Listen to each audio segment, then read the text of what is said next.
Erica and Claire,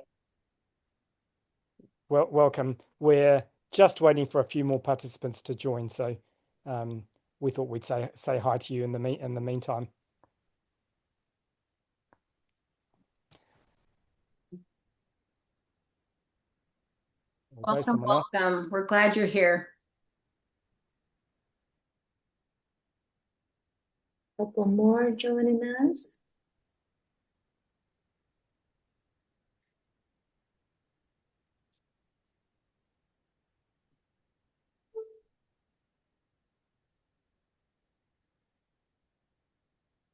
Hello.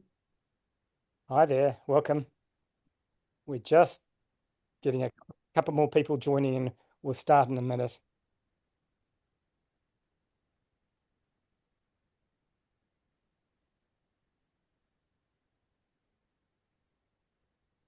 Okay, I think we've got a quorum. Let's just start because that'll people will join as we go, but it means we have time for questions at the end. So, welcome everyone. Um, I'm Jeph Mathias. I'm moderating this session, and I'll have our team introduce themselves shortly. But first, there's going to be a few of us today, so for the participants, please keep yourself on mute and introduce yourself in the chat. Tell us your name, your organization, where you are, and the thematic sectors you mostly work in. Also, why are you here? Why is attitude change and outcome harvesting relevant to you? And read each other's introductions. You may want to connect with someone who's near you or works in a similar sector or has similar motivations around attitude change. Okay, um, thanks. Thanks for that. Viv, if you could change the slide to the agenda. And just for today's agenda, it's pretty simple what we're going to do. Michelle kicks off with exploring why attitude change is important, and then it's Henry on how we actually do it. So that's the overall agenda, and then there's time for questions at the end. And just a for Henry's how we're not saying there's a single recipe book answer. This is always how you do it. And I guess Henry's giving an example of one way to do it, but it's not the only way. You're welcome to ask questions on chat at any time. Please keep yourself on mute, as I said, and I'll be monitoring them, and so will Viv. And I may, if they're very relevant or they happen to fit in a moment, I may ask them during presentations, but most likely we'll address them in our Q&A session at the end. Okay, and if you could give us the next slide, Viv. Um, let's meet the team. Firstly, the driving force behind this whole thing is Michelle. And Michelle, could you tell us who you are and what drives you? Over to you. And I've already started talking on mute. My apologies. Warm greetings, everyone. I'm Michelle Garred with Ripple Peace Research and Consulting based in Seattle in the USA. And it's been my joy to innovate around outcome harvesting plus attitude change for the past 8 years in the company of amazing colleagues like the members of this team. So looking forward to spending time with you. And let me hand over to Henry. Hello, everyone. It's good morning from my end, and it's really exciting and good to have you all join us at this very beautiful session. It's good to really see everyone. And my name is Henry Okpebho. I am in Nigeria. I'm based in Nigeria. And yeah, it's good to have you all here. And I'm looking forward to a very interesting session where we can all share, where we can all learn together. And of course, the general aim is to improve our knowledge base and improve the work that we do. So it's really good to be here. And thank you for joining. Thanks, Henry. And when Henry says it's really good to be here, it means he's got up in the middle of his night to be here. So thanks very much for that, Henry. You guys, we're all getting quite familiar with electronic meetings. There are always people in the background who are doing amazing things and all the techno wizardry, etc., to keep these things going. We're very lucky to have Viv Mendoza doing that job for us today. So Viv, you can quickly say hi to everyone. Hi, everyone. I'm so excited to be here. I'm Vivian. Like Jeph has said, I'm joining from Tulsa, Oklahoma. I have the wonderful job of supporting Michelle and Ripple Peace with a myriad of things, including projects such as today's webinar on OH plus AC work. And I'm really glad to be here with y'all, and I'm excited to keep learning more about this approach. So thank you. Fantastic, Viv, and thanks for all your work in the background. It's great having you here. Finally, me. I'm Jeph Mathias. I'm a New Zealander stroke Indian, and I'm an independent consultant. I work in evaluation and design, which includes lots of outcome harvesting and outcome mapping, always with attitude change in my case. In my previous life, I was an emergency doctor, and my next avatar, I reckon I'm coming back as an Uber driver. I'll let you guys decide if doctor, evaluator, Uber driver is upward or downward trajectory. You can put your answers in the chat. Okay, let's kick off. Michelle, and if you can change the slide, please, Viv. Michelle, why is attitude change important?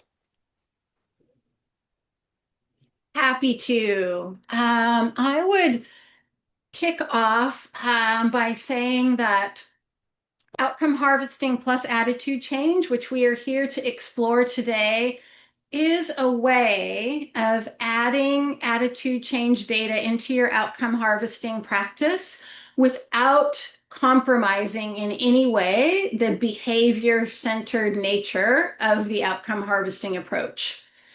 And indeed, it is worth talking a bit about why add attitude change to an approach that already is quite amazing on its own. So we will unpack that together.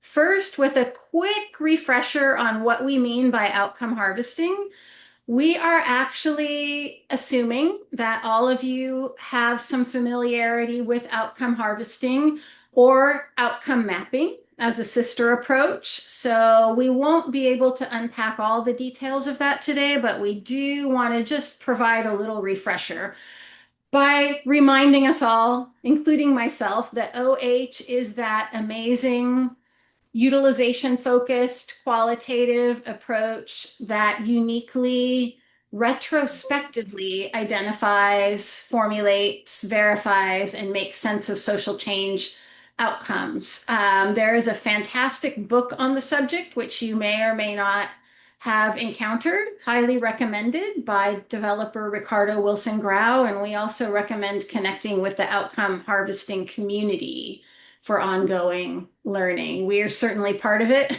We encourage you to be part of it too.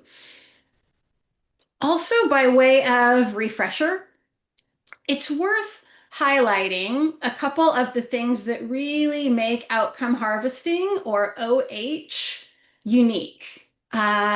Certainly the retrospective logic, right? The decision to avoid overemphasis on linear predictive planning, identifying all your outcomes in advance, and instead, in keeping with your complex context, saying, no, let us just wait and see what happens. We will observe the outcomes as they emerge, and we will process them together. Secondly, the definition of an outcome. And this is especially important for our conversation today because, as we all know and probably love, in outcome harvesting, there is a very firm definition telling us that an outcome is an observable change in behavior. An observable change in behavior, which might look like activities or actions, policies, practices, relationships, etc., of a social actor as a result of a program or intervention. So that is a big part of what makes OH powerful. It makes OH rigorous and credible and also paradigm shifting for all of us who use it. So why would we bother? Why would we bother to add attitude change to an approach that is already so amazing in and of itself? There are a couple of reasons why we do it, and we need to start, first of all, by letting you know what we mean when we say attitude change. When we talk about attitude change, we're talking about the changes that are non-observable, right? Behavior change outcomes you can see with your eyes.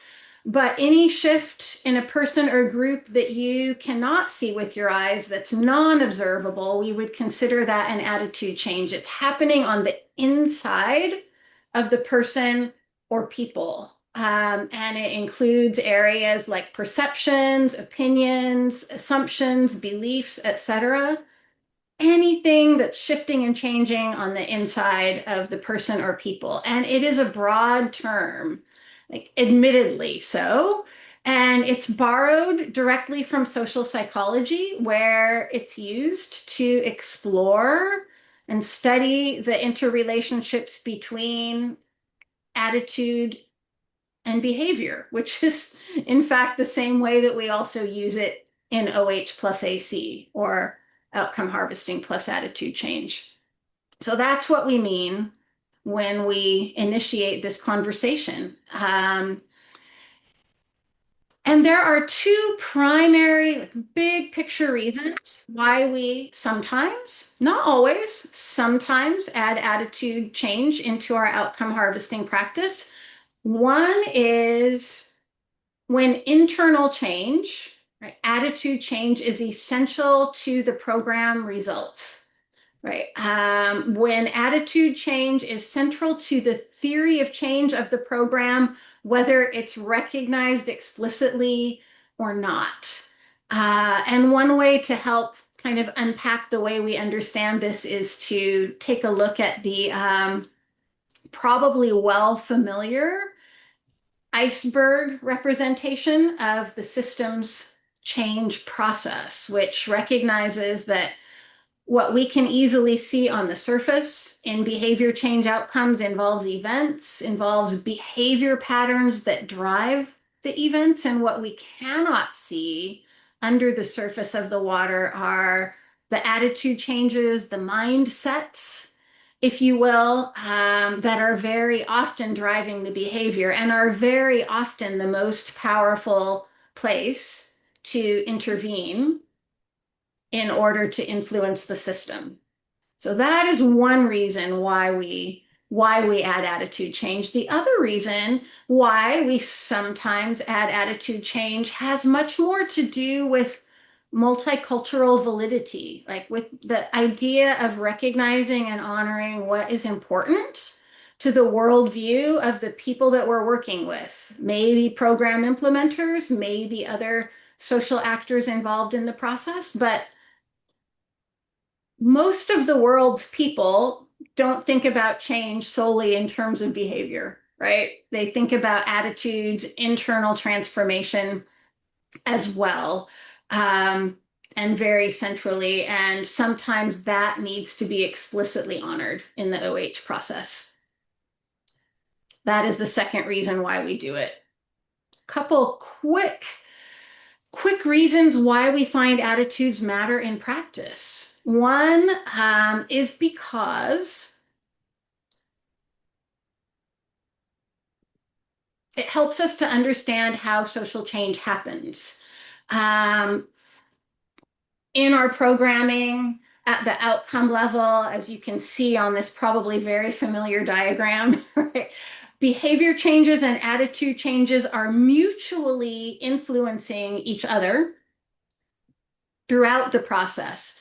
Both are equally important, and yet there is no social change without behavior change, right? There is no direct arrow from attitude change to social change. It has to manifest in behavior. And this helps us strengthen our understanding of how social change happens. Attitudes also matter in the real world for a number of reasons, but a few that I would highlight for you here, with awareness that I'm already running a little bit short on time, is that paying attention to attitude change data matters because sometimes attitude changes are unintended and they need to be brought to the attention of the evaluator and the implementation team. For example, in multi-faith peace building work in Egypt, which I was honored to help evaluate, There was one young man who took part in a multi-faith peace building project that was so amazing in terms of the quality and depth of interaction and the acceptance that took place within the project that he began to have a hard time dealing with real life outside of the project. He was struggling to deal with the disconnect of the lack of acceptance, if you will, in the real world outside the project. And that was an important unintended attitude change, which turned out to be not only experienced by him on a lesser scale, some of the other participants were experiencing it as well. And when it came to light in the evaluation process, the program team was able to begin to think about adaptations to support them. Also important to pay attention to attitude change data because sometimes our assumptions about attitude change data may be incorrect. We know an attitude change is happening, so we assume that we know what it is, and sometimes we are wrong. Just this past year, in a faith-based anti-polarization program in the US, participants were, as intended, shifting in the way that they saw and interacted with people whose political beliefs were very different than their own. The program team had assumed that what was happening was an attitude change related to how people understood the other, right? The other people with whom they were in dialogue. But in fact, what was happening is they were changing the way they saw themselves, right? They were beginning to reinterpret themselves as people with a higher capacity for tolerance and compassion. And uncovering that knowledge really, really changed the way that the program team began to shape future programming. Finally, behavior change patterns may have unexpected attitudinal drivers as well. Again, just illustrating the point that attitudes are not always what we assume them to be, so it's important to investigate, explore, and find out. With that, I'm going to hand over to my colleague Henry, who will tell you how to explore and how to find out. Over to you, Henry.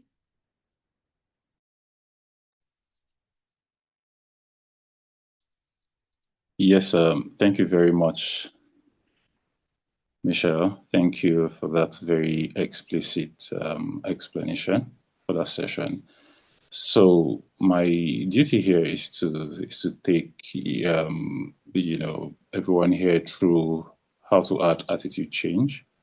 So like we already know this ACs, so I would use ACs to refer to attitude change. So I'll just use abbreviation AC. And so it's very important that we understand that ACs is also it retains OH behavior-centered definition of an outcome, and so outcome harvesting plus OH plus AC noun, of course, attitude change, is the other component that has been explained here. And so what it does is to primarily retain the outcome harvesting's behavior-centered approach and definition of an outcome. Of course, a change from point A to point B, the change from stage 1 to maybe stage 2 or even stage 3.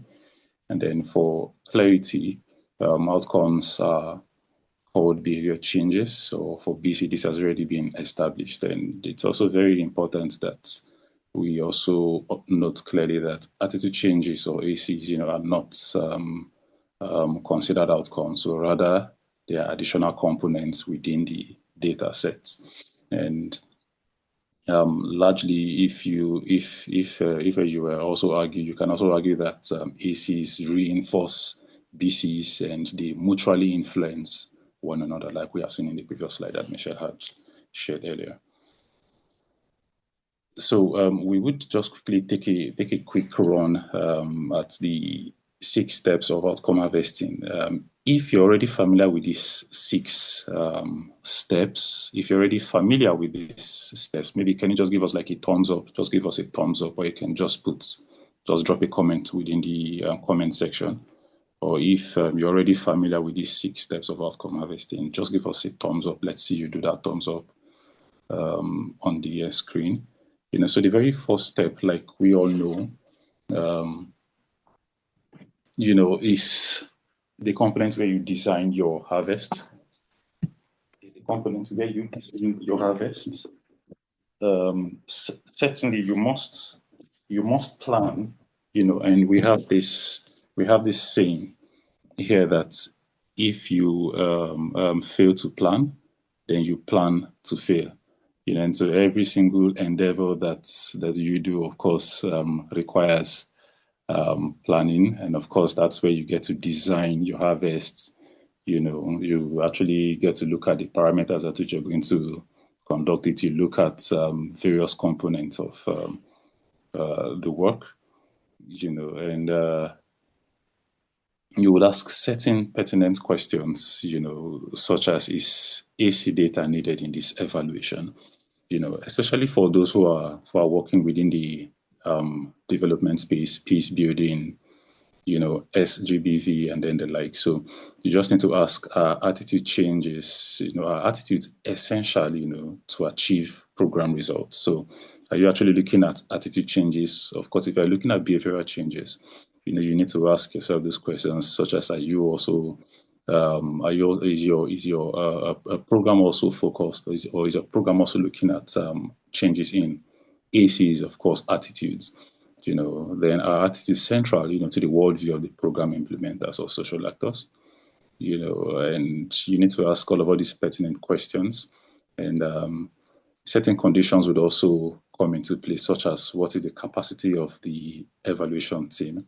Do we really have the capacity to really draw out these changes? To even identify them first? Know the parameters at which they are essential to the work that we do, and then how do we elicit them? Because, of course, as seen already, can you possibly understand? Can you possibly see the fears of somebody? Can you possibly see the perception of somebody? These are basically abstract things that are within your social actor, that only that person can see, unless it's manifest, and so on. And so we just need to pay close attention to these components while designing outcome harvest. And so we then move to stage 2, which speaks of identify and draft BC statements, that is behavior change statements. And so this of course takes a critical look at this takes a critical look at your reports. Of course, you would have statements already that you're taking a critical look at, that you would want to assess. And I honestly do think that this is a very, very vital component of this, and it's very essential that we do not miss this. So if you have seen this template, if you have seen this tool, it will be exciting to really see those thumbs up. If you can just drop those thumbs up for us, or chats. And so we are looking at description of behavior change, right? And it's very essential that we follow this guide. I have actually seen instances whereby when people are actually trying to fill up this first column, that is the description of the behavior change, they are tempted to put in to describe the entire change just in this component. I have seen where people have basically lumped up a lot of paragraph here. So, but it's very essential, and very important that we try as much as possible to minimize it to who, what, when, and where. That is, who changed their behavior. So what changed? Are we looking at actions? Are we looking at activities, formal agendas? Are we looking at practices? Are we looking at policies? Are we looking at relationships? Right. And so when did this change take place? Was it in January 2024? And so on and so forth. And so where did this change take place? right? And so it's just essential that we try as much as possible to have this, to limit the description of change to these 4 factors here.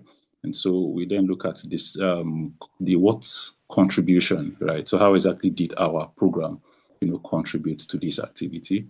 And so we're looking at the significance, as to why is this change important within the context, right? So why is this change important, right? So it's very important also that we pay close attention to this, and we're also looking at the components of the AC. It's really, really important that we also look at this to ensure that this is also added. AC is also looking at who, what, when, right? And is looking at who changed their attitude, what changed in their attitude, right? So, of course, when we talk about attitudes, it's already established, right? We're looking at changes in perceptions, changes in emotions, changes in opinions, changes in knowledge, beliefs, values, spirituality, and so on. And so, but the fact here is that if somebody does not tell you this, if the person involved in that change does not tell you this, there is just no way you would know. Of course, you're not a magician that you'll be able to really decipher this just by me looking at the person, but then you need to engage with the person to really be able to really draw out this change, and so it's really important that we pay close attention to this.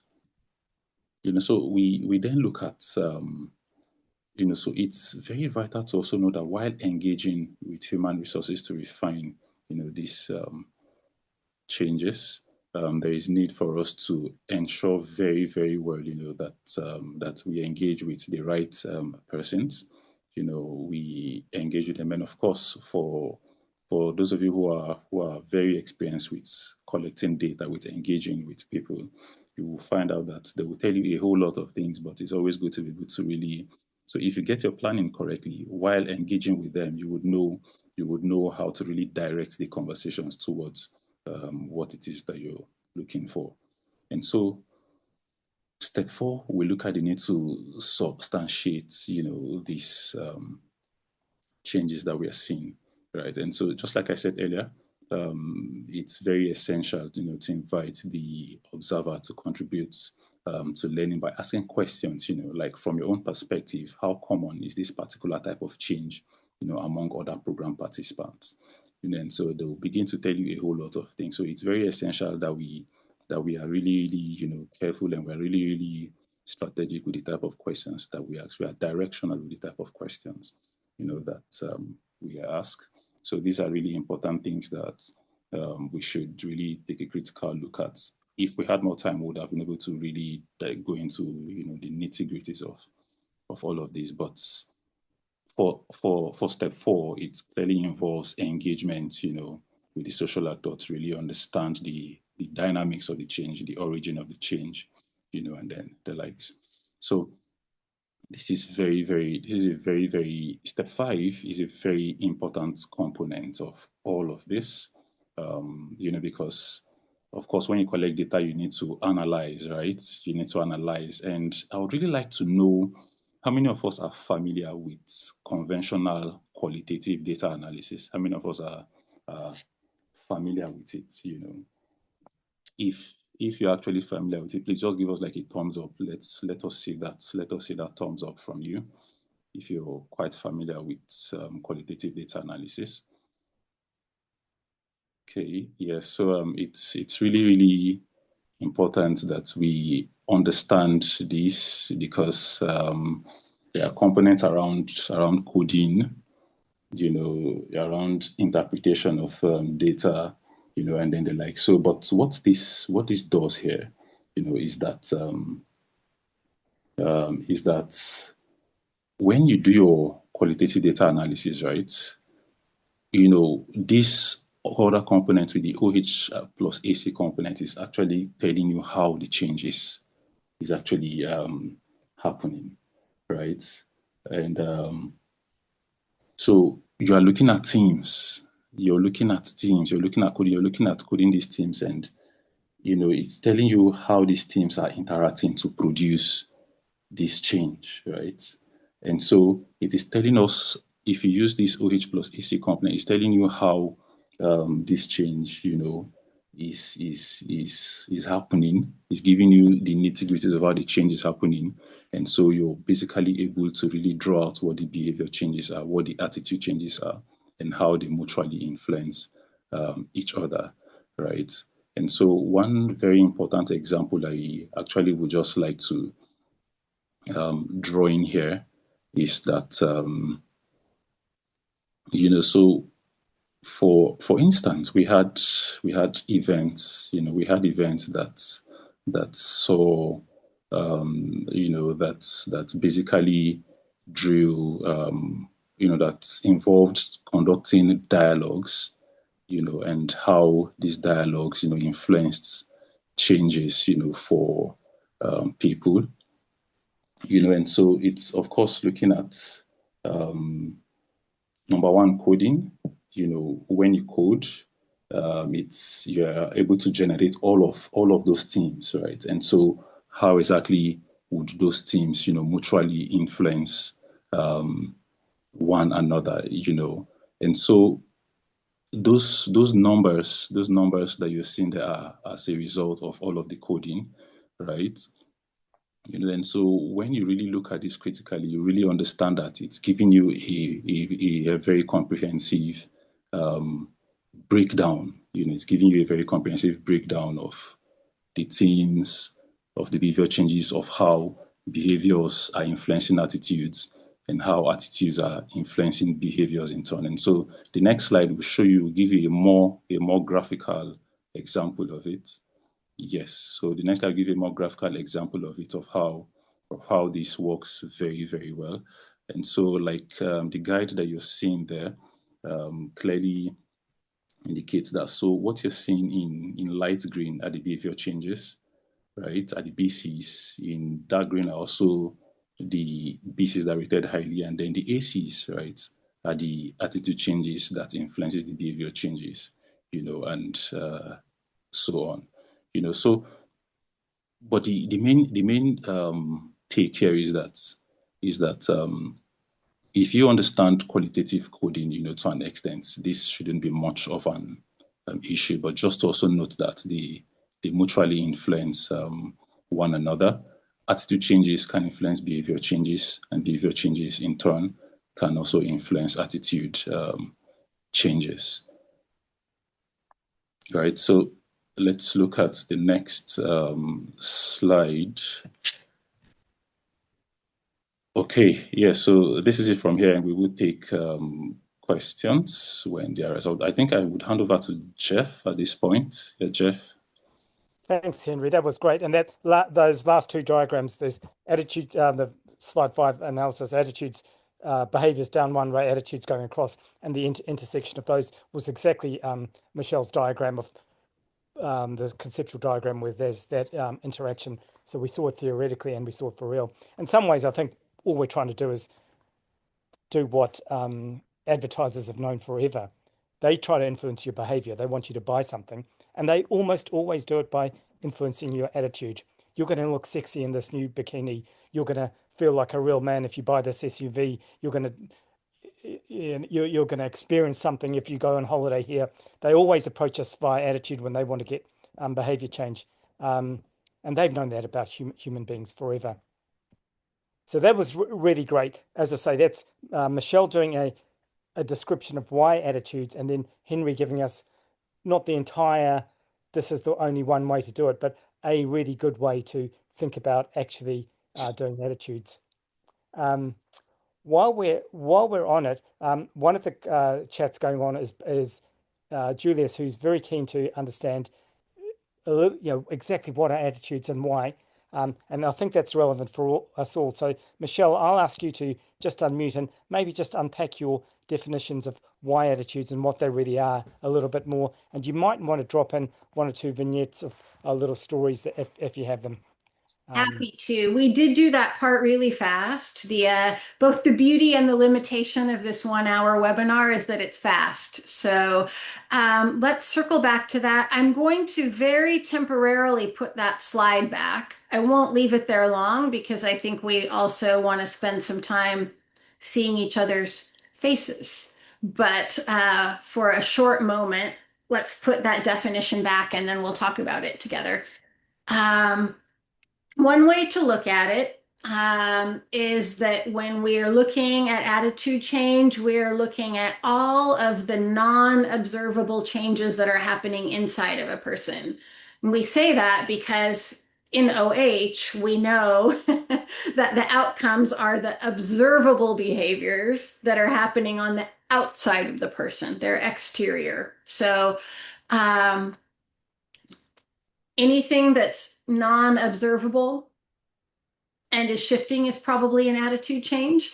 Another way to look at it is anything that you do to make a change with your hands is a behavior change, but anything you do that involves changing in your head or your heart is probably an attitude change. And there are a variety of different kinds of concepts included in the attitude change bundle. It really is a broad term as we've borrowed it from social psychology. So it can include, but is not limited to things like values, beliefs, assumptions, forms of knowledge, opinions, emotions, perceptions, worldview,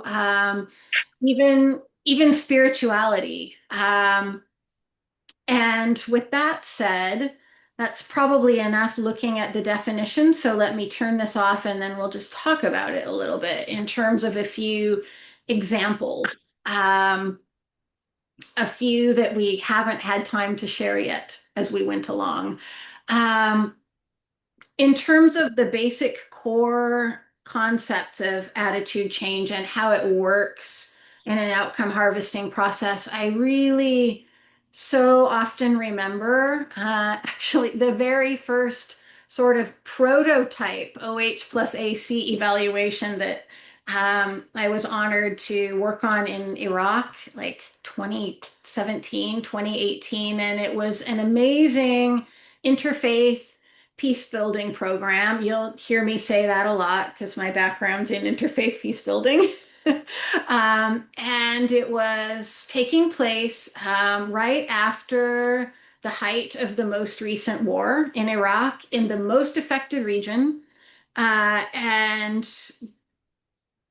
there was so much tension and separation and fear between different religious and ethnic groups in that space. And there was a young woman who was doing an amazing job of bringing people together and training other people to bring people together, specifically women in this case.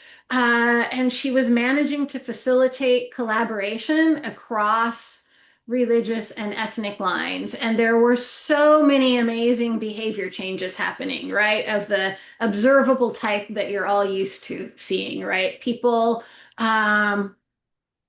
began talking to each other after not having conversations across intergroup lines for many years. They began eating meals together, and over time, they even began collaborating together a bit to work on issues in the community. All like behavior changes that you're probably familiar with and thinking about. But that amazing young woman who was the leader, the point that she kept driving home to me, the thing that she kept insisting on to me was like, none of this would have happened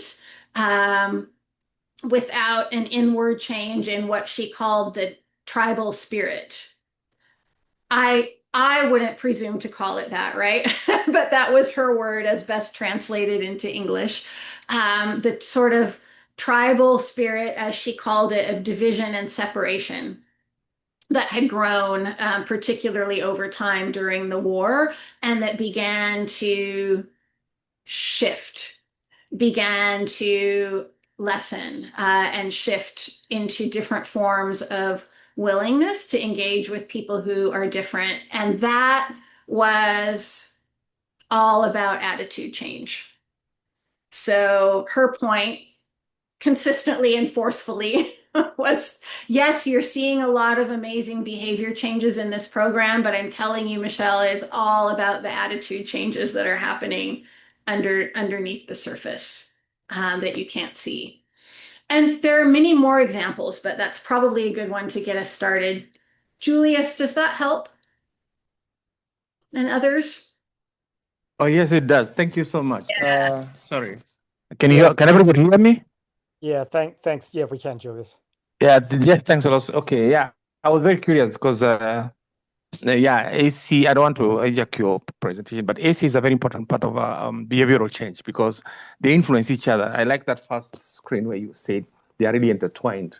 I think I was only curious when in everything, and I'm going to look at all your publications, is when you come to a population or an actor that is like an organization.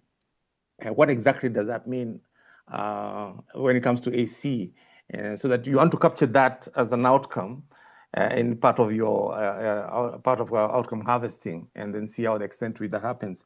But because ACs are normally sometimes associated with individuals, but what about a population, an organization, an institution, or something like that? That's why I was very curious for this. But all along, all the things that you've shared so far, wonderful. Thank you so much.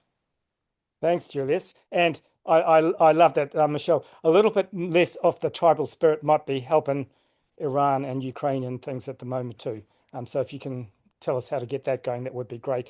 We've got And a the couple. USA. We've got a couple of very interesting questions. Viv, I'm going to ask you to grab the slide deck, and if you could put up for Claire and for all of us, Henry's last slide, so the last one before the Q&A section. Yes, I will. I promised to do that, and then we got distracted. So my apologies, and here it comes.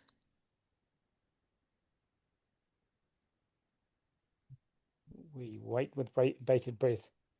Great. Okay. And maybe Henry, you could just talk us through that one again. Claire, just describe for all of us. How does it link? What are we seeing here?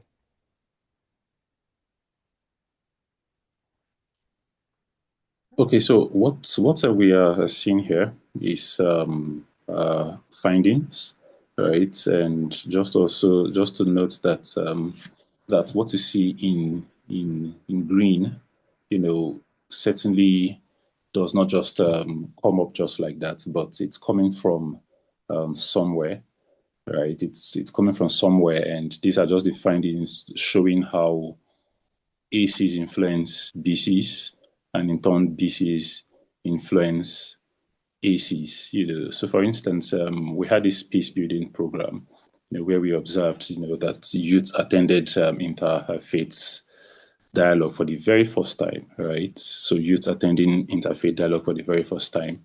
And of course, when you see that youth are attending interfaith dialogue for the first time, of course, that is an obvious behavior change, right? And then we went ahead to speak with them, and many said, that their fears of the other group had reduced, right? And so because the fear of the other group had reduced, and so it led to their willingness to even attend the interfaith dialogue. And then as a result of that as well, we then began to see, that some of them went on to initiate joint activities. So that's another bit. So if you of course argue, that so we're seeing behavior, attitude, then behavior again. And then in some instances also, we have also seen attitude, attitude, and then behavior. So, but it just shows how these changes, the BCs and the ACs mutually influence each other. So that's just what we are basically seeing here. I don't know if Michelle would have one or two to also add to this. Oh, Henry, I think you described it beautifully. And the only thing I would add, just in case it's hard for anyone to see the key at the bottom, it might be because sometimes the font gets a bit small. So to understand this particular diagram, it really helps to know that the green squares are behavior changes and the blue circles are attitude changes. And what the chart is showing you is indeed how an initial behavior change led to attitude change, which led to further behavior changes and attitude changes over time. I'm tempted to unpack all the details because I love this program and this outcome so much, but I think that just understanding the key, the legend, is probably enough to unpack the big picture. Thanks. That's great, Michelle. And I think the idea here is one of our roles in some programs, as Michelle said right at the beginning, not every program. Some programs we might just go for behavior change, but in some programs, this kind of causal diagram, this change of attitude contributed to that change of behavior, which then spread out to these two changes of attitude. You know, those kind of things might be really relevant to how the program runs and what we might do as change agents and which points might we intervene. And as I said before, advertisers pretty much always intervene at the attitude level when they want behavior change. There's a very interesting question from Julius. Julius is the kid who comes at the front of the class and gives the teacher the apple and puts his hand up all the time and asks a zillion questions. But we love you, Julius. I'll direct it to maybe to Michelle first, but Henry, you may want to comment on this as well. Julius is saying, how do we actually get the attitude changes? Is it by asking participants, or are there other ways to get those attitude changes to have? That is a great question. And I'll tell you my experience, and then I want to check with Henry as well, because like, as you all know, there are really no limitations on how you can collect data in outcome harvesting itself, right? There are so many possibilities. And so that's similarly true for outcome harvesting plus attitude change. But what I would say is that most often in my experience, you really don't have to ask people about attitude changes. You just ask them what has changed, right? What has changed in your experience or in your community over the past year or as a result of this program? And people will begin to tell you their story. Right. And their story will have both behavior changes and attitude changes in it, because really most people don't make that distinction, right? You'll be making that distinction in your head as the evaluator, but the community member or the program participant who's sharing their story isn't actually going to care much what's a behavior change or an attitude change. They're going to tell you how things unfolded. And then it's up to you with your trained listening ear, right? To, as always, to be able to identify where are the behavior changes, what are the follow-up questions that I want to ask next to probe a bit more deeply, and where am I hearing about attitude changes as well? And then you can ask follow-up questions, you know, say, oh, you mentioned that you felt a certain way when something happened. Can you tell me more about that? Or in other words, I rarely ask people about ACs, because when I just ask them what they've observed changing in themselves or around them, they will tell a story, and it always has both BCs and ACs inside of it. Henry, how about you? You might have a totally different experience. Tell us. Yes. Okay. So my experience on this is pretty much similar, you know, and so I remember very well in our interfaith peace building program in a very complex, multi-ethnic and you know, where we have diverse cultures, you know, religions around in over 30 communities, you know. One major thing that we actually grappled with, you know, was with you know, looking at attitude changes, you know, such that in ensuring that the behavior changes that we were seeing were actually genuine. So in this our own context, right, we've seen instances where people sign peace accords in the morning, you know, where warring parties in conflict, you know, sign peace accord in the morning, and then there's been a series of peace building programs within those locations for several years. And then parties in conflict sign peace accords in the morning, and in the evening of that same day, they are back to hostilities, they're back to picking up arms and back to the battlefield and killing each other, So you can imagine that you sign peace accord in the morning, and then everybody's happy, the government is happy, the CSOs are happy that yes, we've been able to really achieve this change. There's been a change, peace has been restored. And in the evening of that same day, right, people are back to hostilities. Conflict is very, very high again. And so these are concerns, these are genuine concerns to say that to what extent did you really achieve this change? And so ACs has been able to really help us understand and provide evidence-based data, that even if somebody tells you that yes, I have forgiven this other party that has offended me, that my perception of these people have changed. I'm no longer angry at them. Sometimes they may just tell you that for the sake of telling you. So these are actually smoke screen, peace building cells that we have seen. And so, but integrating attitude change data has been able to give us that deeper sense of understanding, to really understand the grievances of people, So we have actually seen instances where people will tell you that yes, that they are no longer angry, that they see them as their good friends, and then at the end of the day, that is certainly not true. Whenever you get to interact with these people, right, if you understand ACs and BCs, because of our understanding of ACs and BCs, we were able to really understand deeply that this change is not genuine, or this change is genuine. So if somebody tells you that yes, that so I have not spoken to this person because of our religious differences for over 10 years. I have not spoken to her because of our religious differences for years, but I am able to really do things with them. I visit them. We celebrate Salah together. We celebrate Easter together. We celebrate Christmas together. Whenever there is a childbirth within these locations, we try to celebrate. So you begin to see the genuineness. You begin to see the truthfulness in it.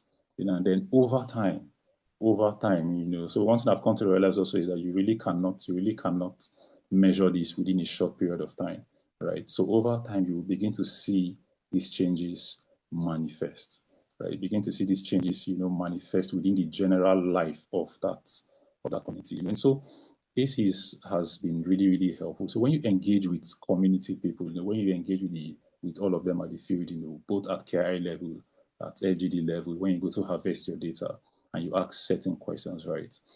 These ACs would naturally come out for you to be able to really to understand, if these are changes that would last long, or they're changes that will last, just for a few hours, like we have seen. So in our context, right, we actually seen, we have seen changes that lasted for just a few hours, and we have seen changes that lasted, for several months and for several years. But OH plus AC has been able to help us. You can actually generate, evidence-based data to advise adaptations, advice and designs of programs, changes in program activities and the likes, for positive long-term effects. I don't know if this is helpful, or the follow-up questions on this. That's great, Henry. I just want to add very quickly something that touched on by what you said, Michelle. That people, if you listen to them, their attitude, they don't differentiate. Attitude and behavior comes as a package together. And I think one of the great things about outcome harvesting, I think if you do it well, it forces us to change our perception of who we are as evaluators. Rather than going out there and getting data, outcome harvesting pushes us into the space of going out there and listening to people's stories. What happened? How was that? How did that feel? What made that hard? Those kind of questions, and just let them tell you their story. We can take it back to our fancy qualitative data coding and unpack that all at the end and decide this is AC and BC. But for the participant, ideally, they should just think, gosh, that was nice. That evaluator just came in. They wanted to hear my story. And that's so nice when that happens and people really love it. Any other questions on just Viv? Is there anything else that we've missed in the chat there?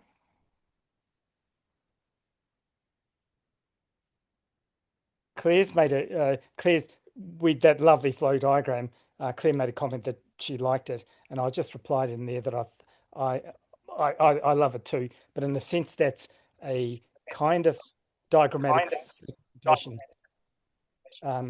In real life, it's not lovely. This happens and then happens. It's kind of the attitude and the behavior are kind of mixed together, etc. It's not quite as neat as that.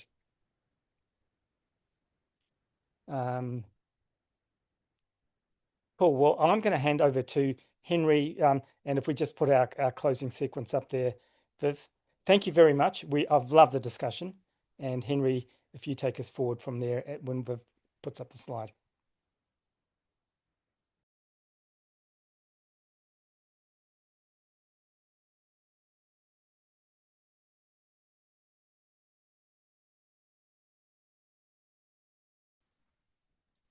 Yeah, so say a very to everyone for joining. Your comments, your contributions means a lot. It means a lot, and we really value them very, very seriously. And please just take a few minutes to respond to a quick survey and feedback survey. This so much help us, help us in these sessions and the work that we all do. You can also do well to put the guide, and the link is also there. Please do well to, as much as possible, download the guide, and if you have any questions on the guide as well, please feel very free. Please feel very free to reach out. And yeah, so also be rest assured that we would a video of this session, will be made available, and the conversations is not ending. In fact, the conversations is just beginning. Okay, so the conversations would certainly continue. Come on with your questions, come on with your comments, with your concerns, and please feel very free to also speak with any member of the OH plus AC advisory team. Everybody's names are all there. Please feel very free to engage with the team, both via email, both LinkedIn, and the likes. And so the recordings, slides will be sent in a few days to everybody who have registered for this webinar session. And of course, we would also be sharing updates with you on our periodic OH plus AC updates. And so we really want to appreciate everyone. Thank you all for joining.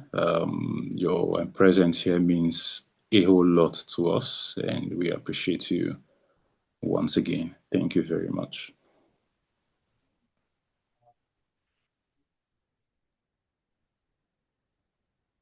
Cool. Thanks all. And the last thing on there, we're all very, very helpful, very happy to be in contact with any of you if you want to take it further. We all love this stuff. If anyone asks us, we're really happy.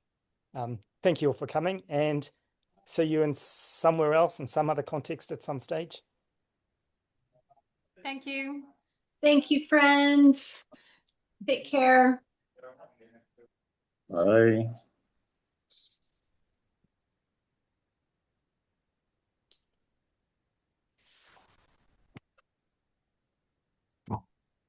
Thanks so much, Santi.